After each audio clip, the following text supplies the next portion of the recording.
안녕하세요. 산돌TV 시청자 여러분 반갑습니다. 저는 척추 아는 만큼 보인다 코너에서 여러분들께 척추 관련된 유익한 정보를 전달하고자 하는 산돌병원의 김병우 원장입니다. 네. 이번 시간에는 실제 환자 사례를 보면서 척추체 성형술의 최신 지견 중 하나인 임플란트 척추체 복원술에 대해서 설명을 드려보고자 해요. 임플란트 척추체 복원술이라고 하는 거는 이제 척추체 성형술의 일종이죠. 하지만 이제 두 가지 차이점이라고 한다면, 척추체 성형술은 골시멘트를 주입을 해서 깨진 뼈 사이를 떼어주는 듯한, 그래서 통증을 감소시키고 안정화시키는 시술이라고 본다면, 복원술은 이제 풍선이나 임플란트를 이용해서 깨져서 무너져 내려버린 압박된 척추체를 원상태로 복원시키려고 하는 시술이라고 보시면 돼요. 두 가지가 큰 차이점이 있죠. 그래서 이번에는 그 척추체 복원술 중 하나인 임플란트를 이용한 척추체 복원술로 환자분 사례를 한번 설명드리고자 합니다. 이 환자분께서는 80세 여자 환자분이셨어요. 골다공증을 앓고 계셔서 특별하게 큰 외상의 과거력이 없이 어느 날 갑자기 발생한 허리 통증을 가지고 내원을 하셨어요.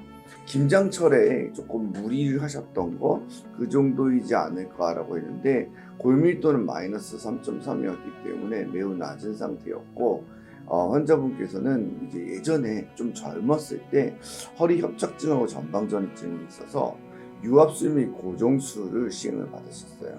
우리가 핀 박는 수술이라고 하잖아요. 그거를 예전에 오래전에 받으셨던 분이에요.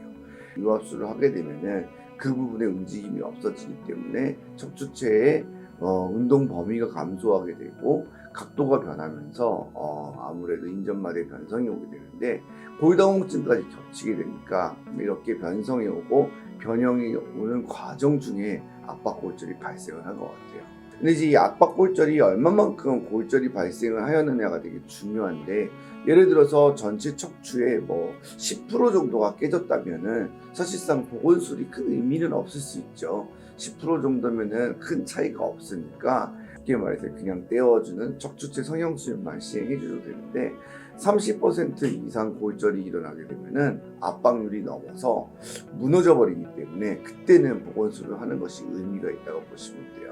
그래서 이 환자분 같은 경우에도 30% 이상이 골절이 이루어지고, 그 다음에 엑스레이와 MRI 검사상에서는 그 골절된 내부 척추뼈에서 약간 빈 공간이 보이는 거예요. 그걸 이제 골괴사가 일어났다고 하는데, 이러한 경우 우리가 쿤메시병이라고 정의를 합니다. 그러면 쿤메시병과 그 다음에 30% 이상의 압박률과 그 다음에 골다공증이 심한 경우, 이러면 이제 척추체 성형술을 하였을 때 문제점들이 있을 수 있어요. 그 문제점이 무엇이냐면은 인전마디에 또 다른 골절이 연쇄적으로 발생할 수 있다는 거예요. 그게 우리가 가장 크게 가지고 있는 어쩌면 척추체 성형술의 딜레마일 수도 있는데, 임플란트 척추체 복원술은 이런 부분에서는 굉장히 탁월한 성적을 보이고 있기 때문에 아마 큰 대안이 될 수 있는 것 같습니다.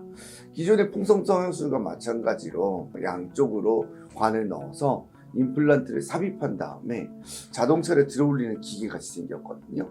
이제 돌리게 되면은 조금씩 복원이 일어나게 됩니다. 그래서 한 바퀴 돌리기 때문에 0.5씩 올라가거든요. 그래서 양쪽을 균형을 맞추어 가면서 복원이 되는 것을 확인할 수 있는데요.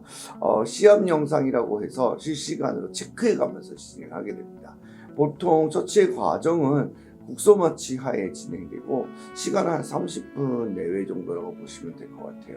그렇게 해서 복원이 다 이루어지고 난 다음에 임플란트를 그 안에 거치시키고, 그 이후에 골시멘트를 주입을 해서 이 임플란트가 놓이지 않게끔 장착을 시켜준다고 보시면 돼요.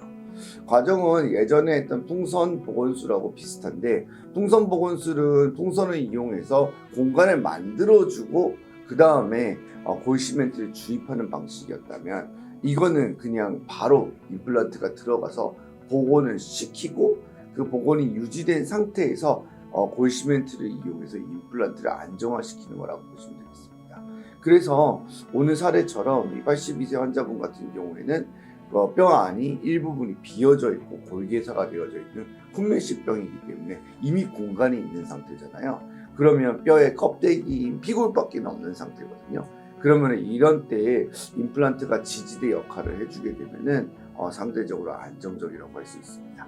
이 임플란트 척추체 보건술이 처음에 개발되어져 가지고 만들어지면서 나왔을 때 2019년도 정도에 이제 논문들이 많이 발표가 됐어요.